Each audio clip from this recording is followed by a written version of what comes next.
Yo, yo, yo, what's happening? Welcome to the Cooler Heads podcast. I'm your host, the Does the Most, as y'all know, Branford Marcel. And today, man, we talking Ja Morant. Now, look, if y'all follow the channel, y'all know that I made a YouTube short about like a week ago talking about Ja. Today, we're going to be going more in depth about my thoughts on the whole Ja Morant situation. So, without further ado, man, let's get into it. So I was scrolling on Twitter the last couple of days and stumbled across a thread where people were discussing the photos released of Ja Morant in the strip club. There was someone on the thread defending Ja Morant by saying, "What's the issue? Isn't that what's supposed to happen at the strip club?" He then goes on to say, athletes are not supposed to be your kids' role models. Be an actual parent so your kids can look up to you and not someone that's just good at a sport. Now, my initial thoughts was that's an interesting take, but it's one that I've heard before. It's an old one, in my opinion, and it's typically used when someone is trying to absolve entertainers of any responsibility. Now, look, man, if y'all want to be absolved of responsibility and you guys are upset and mad because U.S. ball players are being held to a certain standard, you know who you should blame? Look no further than August 8th, 1991, right? Well, what is that date, right? There was a Gatorade commercial featuring Michael Jordan where they created a song / slogan, "Be like Mike," right? Y'all remember that little jingle? If y'all didn't remember, because some of y'all are, Gen Zs, so let's take a look at this. Let's take a look at this video. All right. So this is for the Gen Zs out there, and for some of you old heads, some of you millennials that don't remember. So let's play it.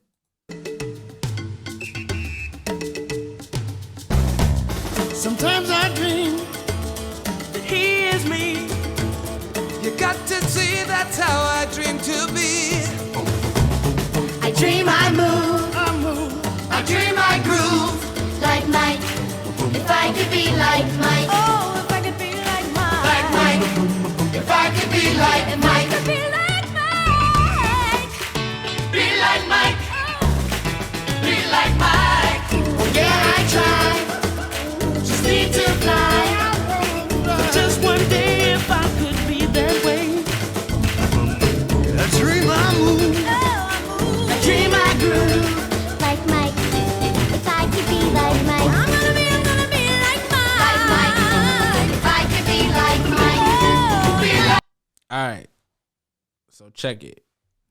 That right there, ladies and gentlemen, is the reason why NBA players are seen this way. And also, they're seen this way because the NBA has put money behind you, man. They put you on television like 7 months out of the year. You're always being shown on TV. The public lens is on you, so you represent more than just yourself. So you can't just be out here doing anything. Hence why the NBA suspended Ja Morant for 8 games, stating that it was conduct detrimental to the league. To the league. Have you ever heard that? Conduct detrimental to the league, bro. But in 91, when they made this commercial, this was unprecedented. No athlete was being heralded like this. No athlete was being plugged and played on commercials and having little white children saying that they want to be like them. Little white kids saying that they want to be like Michael Jordan. Come on, bro. You're held to a different standard, whether you like to admit it or not. So let's keep on going, man. So that was an interesting take, but it was old. Usually used to absolve entertainers of their responsibilities. And maybe that's just me, but there's more. But some So someone responded to that guy saying, all right, what about the kids that don't have the parent role model? So they picked the guy that's an absolute monster on the court because that's what they want to be when they grow up. My initial thoughts were, okay, that's valid, you know? But then the first guy, he responded with something that I didn't see coming, but it's something that I often say, you know? He says they can look up to their teachers, principals, doctors, dentists, plumbers, etc. Just because he can play ball and has a lot of followers doesn't mean he's someone that you need to be like. Now, I totally agree with him in that being how things should be, but in reality, that's not how things are. See, in the black community, we praise the ball player, idolize the rappers, and we revere the drug dealers. Most impoverished black boys specifically wanted to be one of those three because those are the only routes that they see that could get them out of their situation. They usually see the local drug dealer who's living it up. Like perception is a bitch, right? So they perceive that the local drug dealer is living it up because he has all the women. He has nice cars, flashy jewelry. You know, he has money. So it's like they look to him. They look at the ball player, the ones that are on TV making hundreds of millions of dollars, sign all of the endorsement deals, have their own sneaker brand, stuff like that. And then they look at the rappers, same thing, getting all of these deals. They're the rappers. They're talking about how they had this rags to riches come up. So it's like you see these individuals, and that's typically how you make it out the hood. That's like the consensus anyway. They don't typically see black men being doctors, principals, dentists, plumbers, etc., etc., etc. So we need to do a better job in our community at filtering these young boys to think outside the box, because realistically, being a rapper, being a basketball player, being the drug dealer, right? Being the drug dealer is going to lead to one of two things. You're either going to go to jail or you're going to die. Trying to be a rapper and trying to be a basketball player, the odds are heavily stacked against you because everyone wants to be that. There's only literally 450 basketball players in the NBA today. And roughly through the course of a season, you might get maybe double that, maybe because of injuries and stuff like that. But those players don't stick in the NBA. There's only 450 roster spots in the NBA. So out of all the people that hoop, international players, college players, high school players, G leaguers, and only 450 spots, the odds are heavily stacked against you to become a basketball player.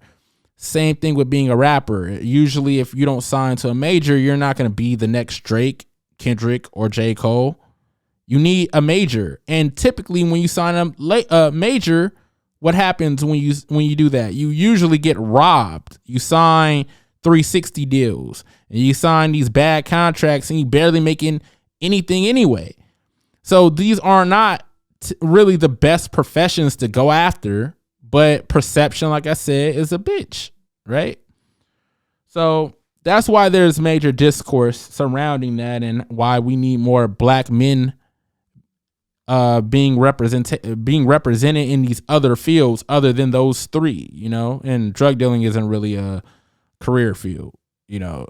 It's stupid. Don't do that. So like I said, the focus, in my opinion, of the black community should be placed on little black boys more so than little black girls, because they are the ones that are struggling the most. I don't want to go too far off on a tangent because, you know, I plan on breaking that down further and more in depth at a later time. But the point I'm making is Ja Morant and these other entertainers are role models, whether they want to believe it or not.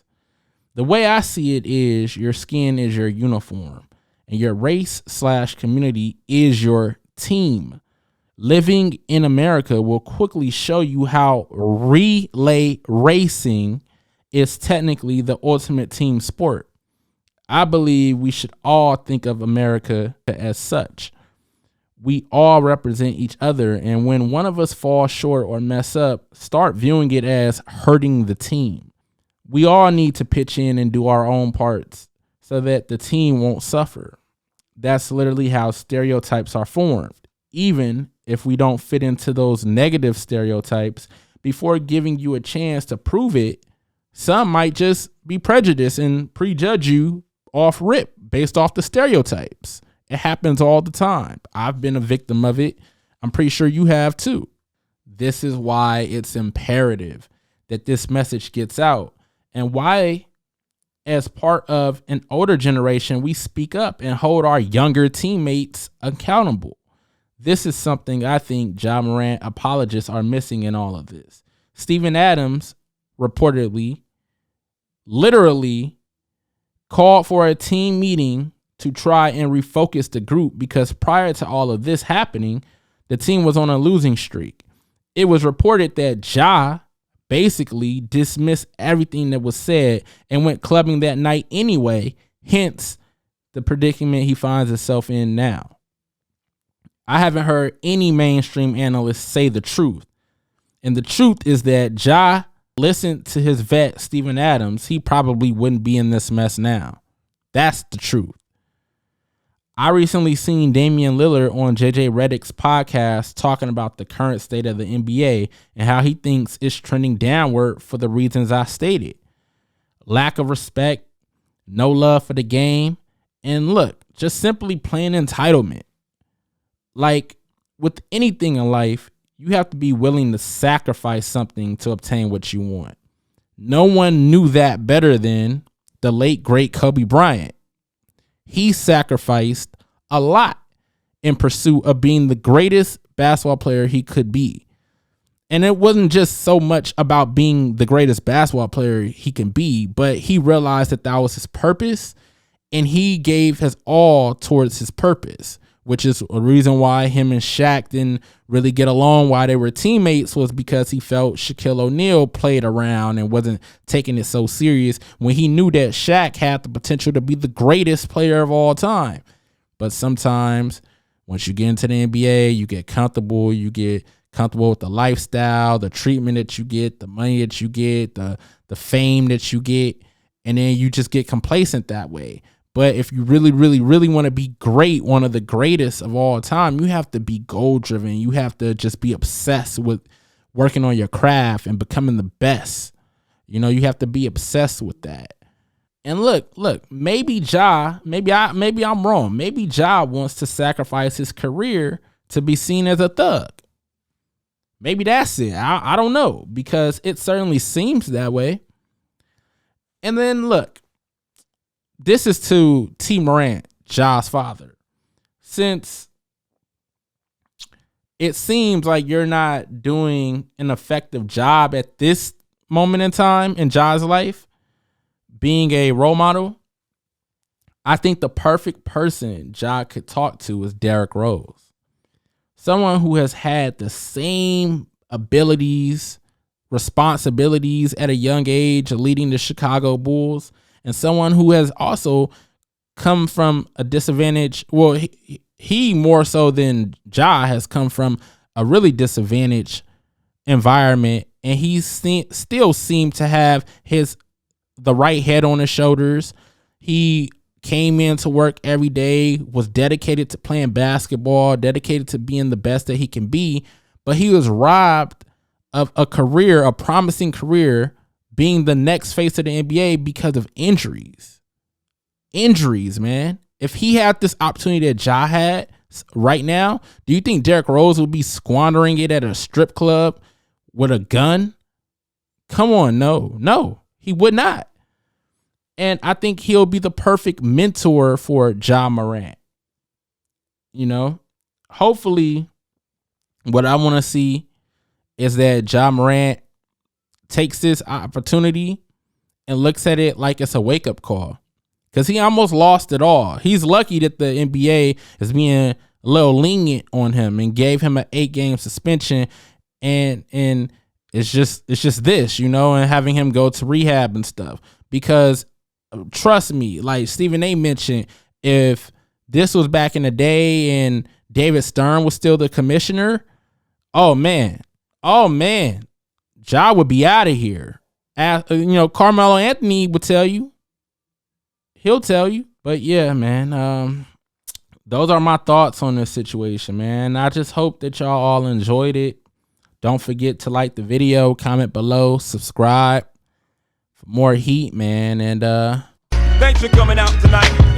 You could have been anywhere in the world, but you're here with me. I appreciate that.